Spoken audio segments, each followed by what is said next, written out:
তো hello friends, আমি তো আমাদের সকলের প্রিয় সুকান্ত। আর আজকে আমি চলে এসেছি একটা নতুন ভিডিও নিয়ে। তো আজকে আমরা সবাই বেরিয়ে গেছিলাম চাকুলিয়ারই আশেপাশে কিছু ভালো ভালো জায়গায় ঘুরতে যাওয়ার জন্য। এই গাড়িতে আমরা এই কিছুজনই ছিলাম, আর সামনে মামা বসেছিল, আর সাথে আরও দুজন ছিল, তারা বাইকে করে আসছিল। তাদের সাথে পরে তোমাদের দেখা করাবো। এটা একটা পার্ক ছিল, তো আমরা চেষ্টা করব ঘুরে আসার সময় যদি এখানে ঢুকতে পারি। তো আমরা এখন চলে যাচ্ছিলাম এয়ারপোর্টের সামনে। মানে এখানে শুনেছি যে একটা পুরনো এয়ারপোর্ট আছে, এখন আর সেখানে প্লেন চলে না, কিন্তু জায়গাটা এখনও সেরকমই রয়ে গেছে।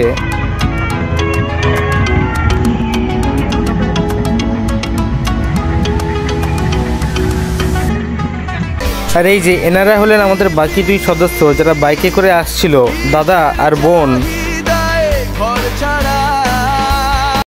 তো ফ্রেন্ডস, তোমরা দেখতে পাচ্ছ আমরা এখন এয়ারপোর্টের কাছে চলে এসেছি। এটাই হলো সেই এয়ারপোর্ট যেটা এখন আর চলে না, এরকমই পড়ে আছে অনেক দিন ধরেই। আর বড়দের কাছ থেকে জানতে পারলাম যে এই এয়ারপোর্টটা নাকি দ্বিতীয় বিশ্বযুদ্ধের সময় তৈরি করা হয়েছিল, তখনই এখানে প্লেন চলতো। তো আমাদের এই ছোট্ট প্লেনটা এই এয়ারপোর্টে টেক অফ করানো যায় কিনা সেটা দেখার জন্যই আমরা সামনের দিকে এগিয়ে যাচ্ছিলাম। কিছুটা যাওয়ার পরে বুঝতে পারলাম যে এই প্লেনটা দিয়ে টেক অফ করা সম্ভব না, আর এটা যদি টেক অফ করে তাহলে সোজা যে ল্যান্ড করবে একদম স্থানীয় হাসপাতালে। তাই ওসব ছেড়ে দিয়ে আমরা সোজা ওপাশ থেকে চলে আসলাম। তারপরে আমরা রাস্তার ধারে গোবরের ঘুঁটো দেখতে দেখতে এগিয়ে যাচ্ছিলাম সামনের দিকে। আর ওই যে দূরে দেখতে পাচ্ছ, মানে বোঝা যাচ্ছে না, তাও দেখার চেষ্টা করাচ্ছি তোমাদেরকে। ওই দূরে ওখানে গরুর খাটাল রয়েছে, আর ওখানে অনেক গরুও রয়েছে, আবঝাভাবে দেখা গেল।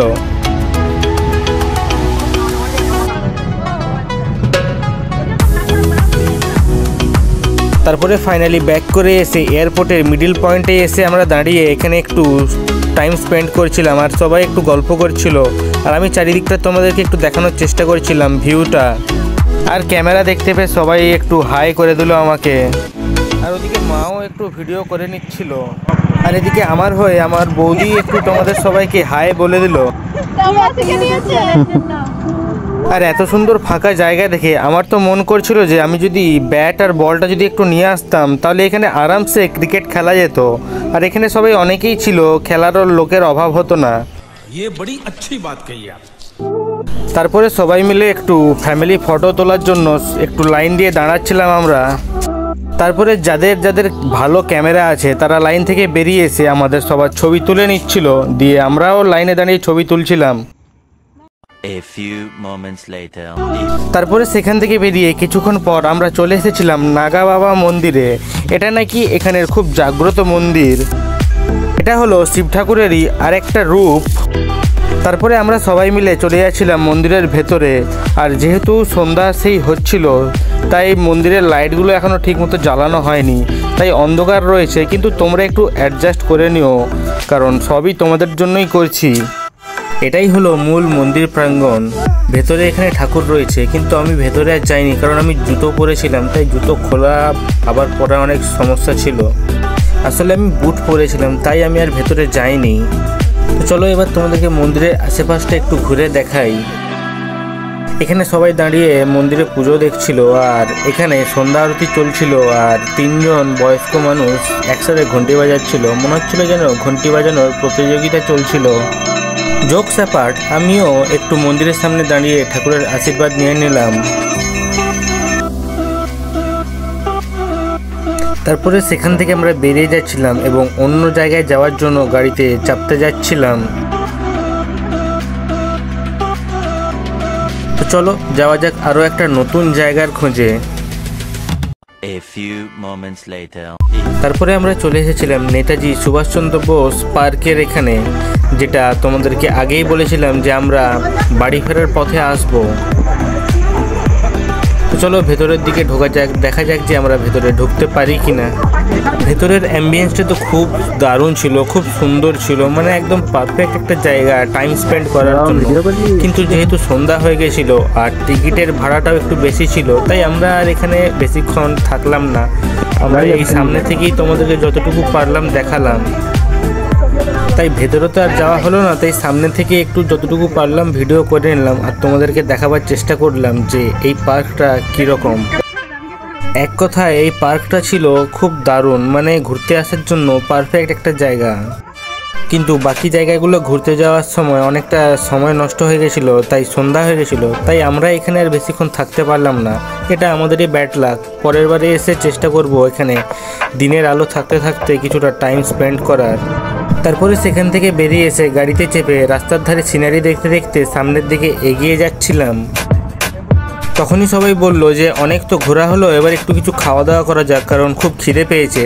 তাই এই গাড়িটার সামনেই দাঁড় করানো হয়েছিল আর আমরা এখন চলে যাচ্ছিলাম একটা ভালো মিষ্টির দোকানে। আর এদিকে মিষ্টির দোকানের সামনে ভিড় দেখেই তোমরা নিশ্চয়ই গেস করতে পারছো যে এটাই নিশ্চয়ই একটা ভালো মিষ্টির দোকান, আর এখানে খুব ভালো মিষ্টি পাওয়া যায়, তাই এত ভিড় হয়েছে এখানে।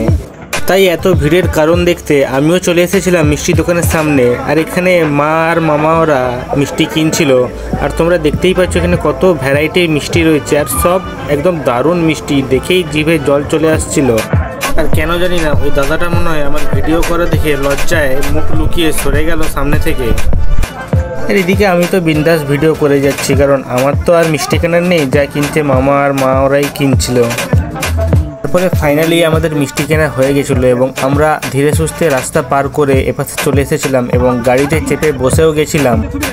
তো এবারে বাড়ি ফিরে যাওয়ার পালা, কারণ বাড়ি ফিরে যে এত মিষ্টি যা সব কেনা হয়েছে এগুলো তো খেতেও হবে, নাহলে তো নষ্ট হয়ে যাবে। তাই এবারে আর কোনো দিকে না তাকিয়ে আমরা রওনা দিলাম বাড়ির পথে।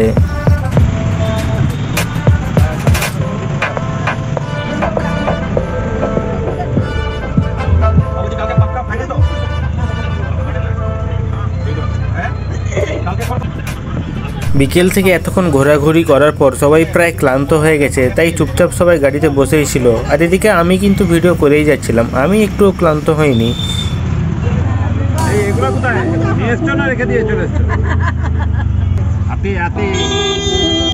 তো ফাইনালি আমরা বাড়ি পৌঁছে গেছি এবং গাড়ি থেকে আমরা সবাই নেমেও যাচ্ছি। তো এবার ভিডিওটা শেষ করার পালা।